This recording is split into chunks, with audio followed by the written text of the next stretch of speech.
Bonjour et bienvenue à la station Belmont. Aujourd'hui, présentation d'une locomotive très spéciale, le H1644. C'est parti!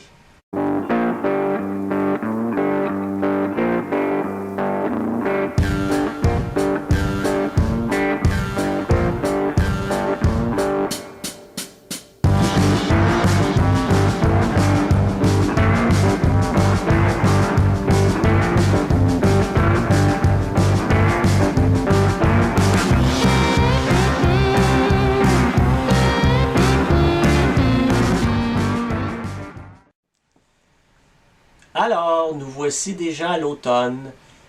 Et pendant l'été, forcément, malgré que nous voulions faire d'autres choses, nous avons quand même reçu beaucoup de matériel, dont les locomotives H1644 de Rapido. Franchement, j'étais pas chaud à l'idée d'avoir un nouveau modèle de locomotive, mais je dois avouer que pour avoir lu sur le modèle et maintenant l'avoir en main devant moi, je trouve que c'est un des plus beaux projets que Rapido ait fait. La locomotive au niveau du détail est fantastique, au niveau sonore c'est hallucinant. Et je vous dirais que c'est un des derniers projets qui a passé sous le radar entre deux tarifs américains, ce qui fait qu'elle est encore à un prix fort raisonnable par rapport à d'autres projets que ça n'a plus de sens, les prix. Oh! Je vous ai donc sorti deux modèles, évidemment la Canadienne nationale et la Canadienne Pacifique. Il y a plusieurs versions du H1644. Nous allons nous concentrer sur les deux versions canadiennes. Sur le site de Rapido, évidemment, pour que la compagnie fonctionne bien, ils ont fait énormément de variantes des locomotives canadiennes, mais aussi des variantes des locomotives américaines. Le H1644 a été fabriqué par la compagnie Fairbanks Morse. Morse, le code Morse. Morse. Les versions canadiennes ont été assemblées chez CLC, Canadian Locomotive Company. La particularité de cette locomotive, c'est le moteur. Le moteur est en fait une chambre de combustion dans laquelle deux pistons se font face à face. Il y a donc deux vilebrequins, un au-dessus de l'autre, et les pistons travaillent de haut et en bas de façon vis-à-vis l'un sur l'autre, contrairement à un moteur conventionnel où il y a un vilebrequin avec un piston et une tête. Les moteurs Fairbanks Morse, ce sont deux pistons qui se font face à face avec deux vilebrequins. Ce sont des locomotives du début des années 50, donc bien avant les pendants chez American Locomotive Company, ALCO, et chez Electromotive Division, la General Motors. Au moment de la sortie de ces locomotives-là, déjà, c'était les plus puissantes, en avance de plusieurs années sur les versions ALCO et les versions Electromotive Division. Alors, parlant de détails sur les locomotives canadiennes, contrairement aux locomotives américaines, il y a des variantes importantes. Entre autres, si vous regardez sur le dessus, dans l'espace des radiateurs, les versions canadiennes ont seulement 3 ventilateurs, alors que les locomotives américaines, plus au sud, température plus élevée, avaient besoin de 4 ventilateurs pour les garder plus frais. La version du Canadien national ressemble beaucoup à la version américaine, parce qu'il y a l'espace pour les 4 ventilateurs, mais seulement 3 ont été installés, malgré que le grillage pour en accueillir un 4e. Par contre, sur la version Canadien Pacifique, il y a 2 ventilateurs complètement au bout et le 3e est centré, donc différent de la conception des locomotives du CN. Le CN a eu 18 locomotives Fairbanks Morse ou H1644 avant le CP, et le CP a vraiment aimé cette locomotive car ils ont passé 3 commandes subséquentes et ils ont eu un total de 40 locomotives.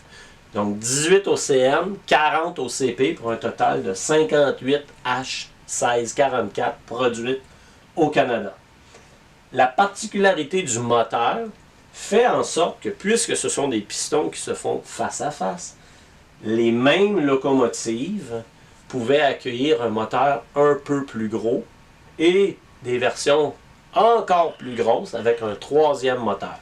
H, probablement pour hood, donc une locomotive à capot, hood, 16 pour 1600 chevaux vapeur, 44 pour des trucks, des bogies, des buggies à 4 roues motrices. Donc, chaque essieu a un moteur électrique, 4 roues motrices, le 44. Si on compare avec le Trainmaster, qui était la grosse locomotive Fairbanks Morse, une H 2466.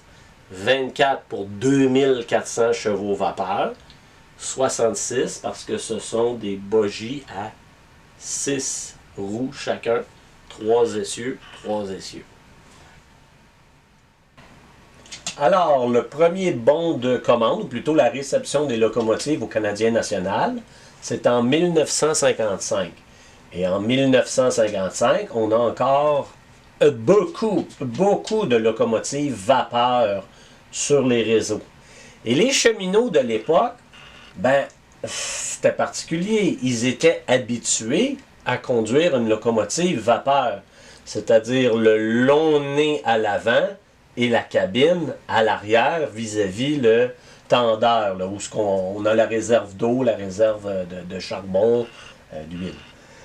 Donc, quand on a eu les premières locomotives diesel, ils ont conservé le long capot comme étant le devant de la locomotive, alors que nous, aujourd'hui, notre réflexe, c'est de dire, ben non, le petit nez, c'est là le devant. À l'époque, le long nez était en avant. Et le Canadien national, c'est une des dernières compagnies à avoir justement transigé vers le petit nez pour le devant de la locomotive. Donc, malgré que ça, c'est la version plus moderne en termes de peinture du Canadien national, les H1644 n'ont jamais été inversés de forme de cabine. Donc, elle est préservée avec le long nez en avant. D'ailleurs, on voit la cloche à l'avant. Les radiateurs se retrouvent donc à l'avant. Et où il y a le frein dynamique, il y a un déflecteur d'air avec les flûtes qui pointent vers le devant de la locomotive. Le Canadien national, dans leur bon de commande, ont choisi un réservoir de carburant beaucoup plus petit que sur le bon de commande du Canadien Pacifique, avec un format à 4 ventilateurs. Or, seulement 3 ont été installés. Ce sont des trucks de la compagnie Dofasco, que ce soit au Canadien national, au Canadien Pacifique, et toutes deux, les bons de commande, tout ce qui a été fabriqué et vendu au Canada, c'est par la compagnie Canadian Locomotive Company, le pendant de Fairbanks Morse aux États-Unis. Si on compare avec la CP, ben, quand vous avez le fameux Pac-Man, hein, le Action Red avec le logo CP, ben, quand vous avez le logo, ça indique le derrière de la locomotive. Donc, cette locomotive-là, son devant, c'est effectivement le petit nez. Et on constate les détails. Il y a la cloche qui est installée sous le plancher de la loco et non pas en avant du nez. Par contre, les klaxons sont bien sur le toit et ils pointent vers le devant de la locomotive. Les détails sont prototypes avec les variantes entre le CN et le CP. Franchement, Rapido, là, ils ont fait une job impeccable au niveau des détails. Ce sont de superbes locomotives. Et là, on va pouvoir les essayer. Alors, je vous mets la version du CP sur le rail. Et déjà, là, les lumières sont allumées. Les numéros s'allument. Et là, je vais activer le son. Et c'est là où ça va être extrêmement impressionnant. Parce qu'encore une fois, ils ont réussi à trouver une vidéo d'une H1644 dont la qualité sonore du moteur leur a permis de faire une bande sonore pour pouvoir donner à ESU, parce que le décodeur c'est un ESU, et ça fait un son vraiment particulier.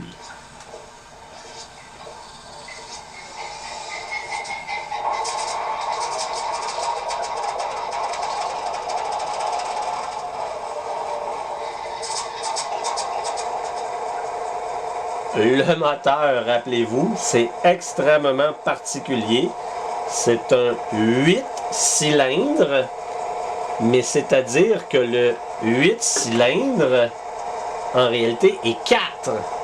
Ce sont 2 pistons qui se font face à face dans chaque cylindre. Donc, c'est un 8 pistons. C'est très, très, très particulier. Et ça a un son particulier. Au niveau du criard, très très fort, on l'entend, c'est merveilleux. Et il est prototype en fonction de la version que vous avez.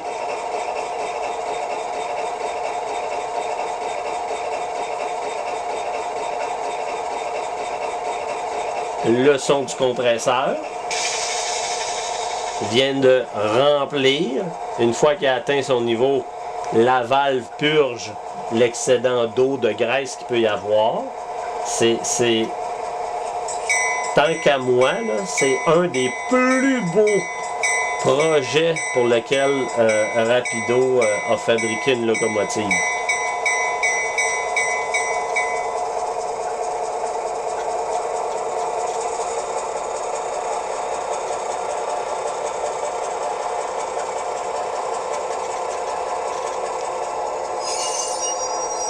Le bruit des freins. Je change de direction.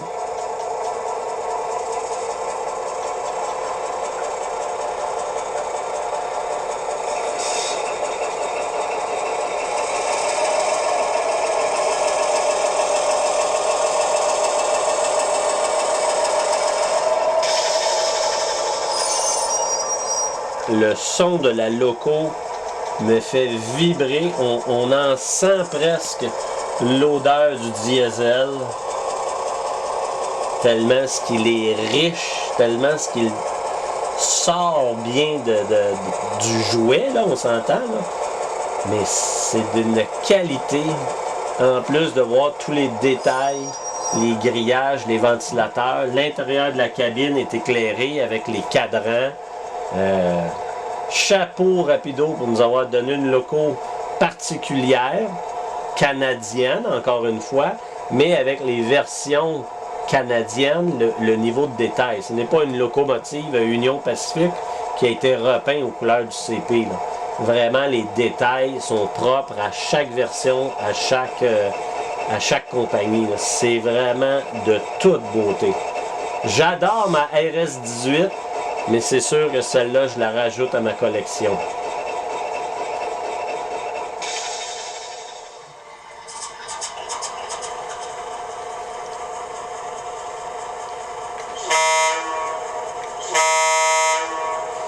déjà sur la version du Canadien national.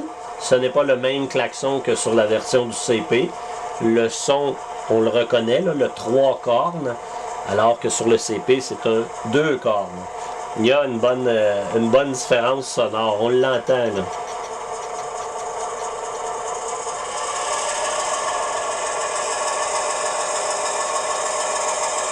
Encore une fois, sur la version Canadien national, le long nez, ça c'est le devant de notre loco. Donc notre conducteur se retrouve ici. Quand on regarde à l'intérieur de la cabine, on voit là toutes les consoles du cadran. C'est vraiment, vraiment, vraiment bien fait. Il y a aussi les marqueurs. Donc le bouton 7 nous active nos marqueurs, à savoir si c'est un train extra ou si c'est un fin, ben, on a les lumières rouges pour nous indiquer que le train s'en va par là, s'il est à l'arrêt. Les lumières blanches pour les trains extra, les lumières rouges pour indiquer que c'est le derrière de notre locomotive. Et si on veut activer de l'autre côté, c'est le bouton 11. Donc ce serait possible d'avoir en blanc ici, en rouge ici. Si on veut juste s'amuser avec les couleurs, on pourrait le faire. Les nouvelles versions de locomotives de Rapido viennent avec ce qu'ils appellent le MoPower. Là, vous allez me dire, qu'est-ce que c'est ça, le MoPower? C'est que, enfin, Rapido, avec ESU, incorpore un capaciteur à l'intérieur de leur locomotive. En ce moment, la locomotive, elle est sur le rail, elle est alimentée en électricité, mais là, je vais la prendre, je vais la retirer du rail, et vous allez compter le nombre de secondes que la locomotive va se maintenir en vie avec le son et ses lumières avant de passer à un arrêt complet. 1, 2, 3, presque 4 secondes. Ce qui fait que maintenant, une locomotive qui meurt sur un aiguillage ou sur un rail sale, ben, doit avoir environ 3 ou 4 secondes d'anomalie avant de mourir. Donc, cette locomotive-là, vous mettez ça sur votre réseau et elle ne tombe pratiquement jamais à l'arrêt parce que le capaciteur vous donne les 3-4 secondes pour passer l'aiguillage névralgique ou passer la section de rail qui est un peu plus loin, un peu plus sale. Encore une fois, chapeau, parce que c'est une petite addition électronique, mais ça fait une grosse différence dans notre qualité de roulement, dans le plaisir de rouler notre train.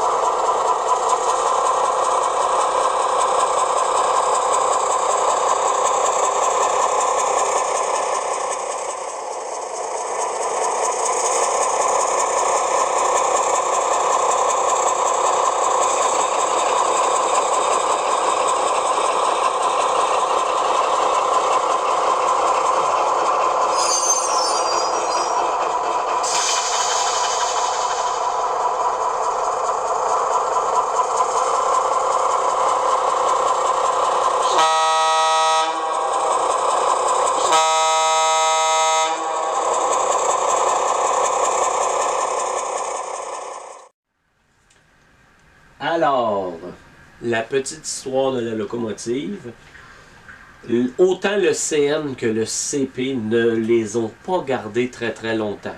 Les premières sont arrivées en 55 et déjà en 75, seulement 20 ans. Ils ont décidé de toutes les retirer de leur flotte.